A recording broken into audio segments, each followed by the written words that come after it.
guys, welcome back to my channel. My name is Heather, or the Sassy Cinderella, and welcome back to Technique Tuesdays. Today's technique video is sort of a continuation of last week. We did a crumb coat tutorial last week. I will leave the link overhead. Crumb coat is our first step prior to covering the cake in fondant, and also prior to doing a finished buttercream layer if you're doing a buttercream cake, which again, we will get into at another time, but we will do a tutorial of that as well.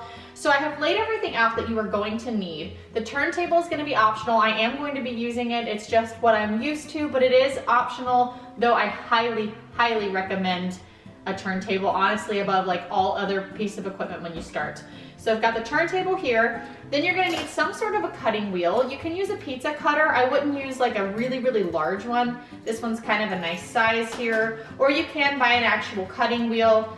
This is a Wilton wheel. You've got kind of a wavy edge and the straight edge, but for what we're doing today, you would only wanna use the straight edge of that. Then I have 2 pounds of fondant, which should cover this 8-inch cake, but just about that. So I will actually leave a link down below to a cake covering guide so that you can see how much fondant you're going to need for covering whichever size cake you are going with. So I've got 2 pounds of satin ice here. I really do like satin ice. There are a couple other brands I really like as well, but if you are one of those people that really, really doesn't like the taste of fondant, you might have not had a really good fondant before, because some are really, really good. This one here is a better quality fondant, and this also has a buttercream flavor. So that really, really helps with the flavor. You're also going to need at least 1 fondant smoother. You can use 2 if you prefer. I'm just gonna be using the 1 today. I do have a water bottle with some water in it that has it on the light mist mode. We'll talk about that in a little bit. I have that here. You may or may not need that. And then I've got powdered sugar. I do have it in a sifter today because that's what I had handy. But if you had sort of a handheld shaking sifter, that would probably be a little bit better for you. And that's it. You're gonna need some good surface area to work with. You're gonna need a surface that you can powder, like a stainless steel table or even a wood table, but something really porous like granite you're not gonna wanna roll fondant on. So just a heads up there, and we're gonna get started. Okay guys, so the first thing that I'm gonna do is I want to add a little bit of powdered sugar to my table. You want to find kind of a nice even consistency here. You don't want to over sugar or under sugar. Okay, so now that I have some powdered sugar down, I'm going to start working with the fondant. I have taken the fondant out of the tub, and it is important to note that fondant dries out in the air, so you do have to actually work relatively quickly. While I do want to soften the fondant up enough that I can roll the fondant out easily, I don't want to leave it out in the air or the powder for too long. Now, some people do use cornstarch instead of powdered sugar. This is just how I learned. This is what I use. I use powdered sugar. Some people use a combo 50-50. Whatever works for you is perfectly fine, but powdered sugar is sort of my go-to. So like I said, this is really going to take the entire 2 pounds of fondant. So I'm going to go ahead and maybe work with half of this at a time and then put it back in the bag once I feel that it's soft enough to work with. Okay, so I'm also adding some powdered sugar to my hands so the fondant does not stick to me. And I'm going to start kneading it on my table. The good thing about satin ice is that it is pretty easy to work with right out of the tub. You also should note that fondant is very sensitive to temperatures, so I would not work with fondant in a really hot room. Make sure that your room is at a good temperature. Okay, so I have re-powdered my hands, and I'm now gonna knead the second batch. I've just sort of re-powdered the table as I needed to. You really don't want to go too crazy with this because the powder is going to assist in drying that fondant out even more quickly. We don't want to get elephant skin, so this is something you don't want to overdo, and you also don't want to over knead the fondant to the point that it's almost too pliable. So just enough that you feel like you can roll it out.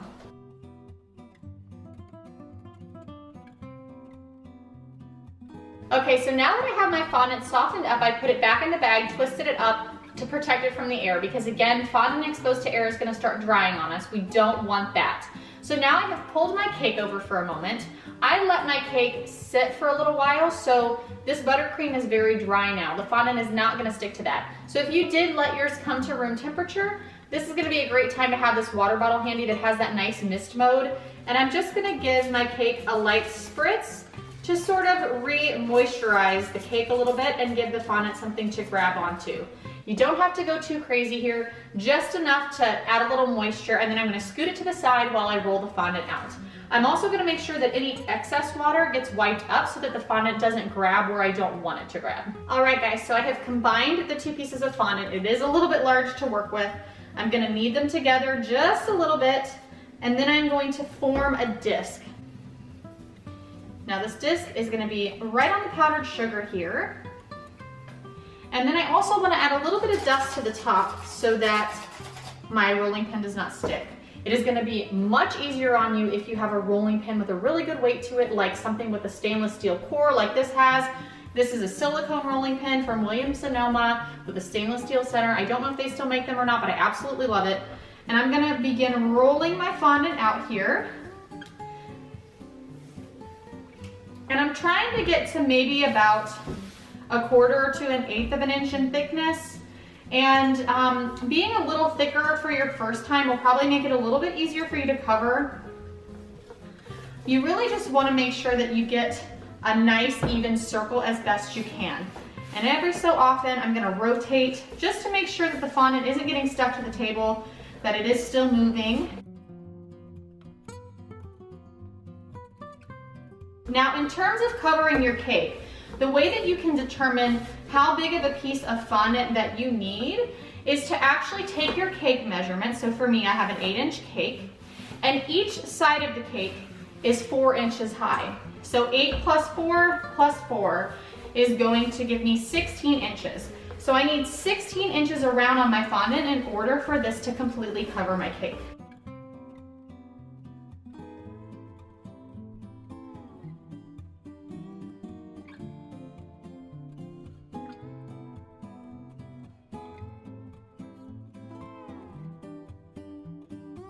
All right, so I think I've gotten to a big enough size here to cover the cake. So what we're gonna do here, now you can use a solid rolling pin to roll it up on and then release it over the cake. That's a great method as well. Today I'm just kind of using my arms to do it. So if you do have nails, be very, very careful when you're working with fondant.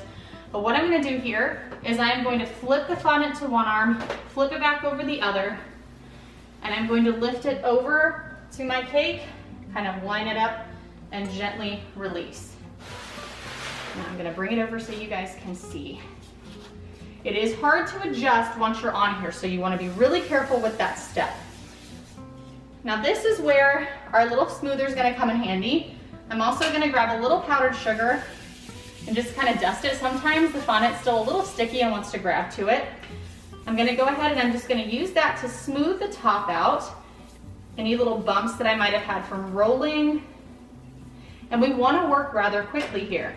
You can see I have this beautiful skirting hanging off the cake, which would be really great if I wanted to do like a derby hat or something, but that's not what we're going for here. So that weight is going to continue to stretch the fondant. So I'm just going to cut off enough that it's not hanging over the side of my turntable. Okay, so what I'm going to start doing is I'm going to start fluffing the skirt. And by that I mean I'm going to use my hand underneath the skirt to just ever so gently lift away. I'm using 2 fingers from the top of the sides of the cake, and I'm just gently rubbing and pressing that onto the buttercream.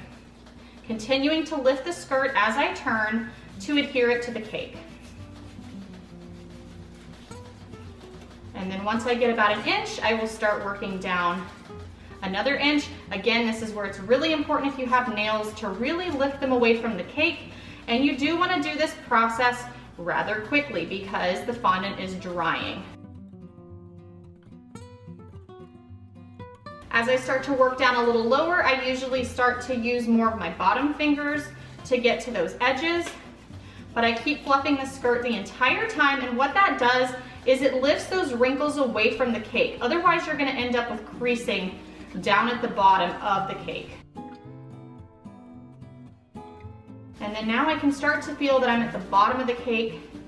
So I'm starting to kind of rub my fingers down and actually press the fondant onto the board.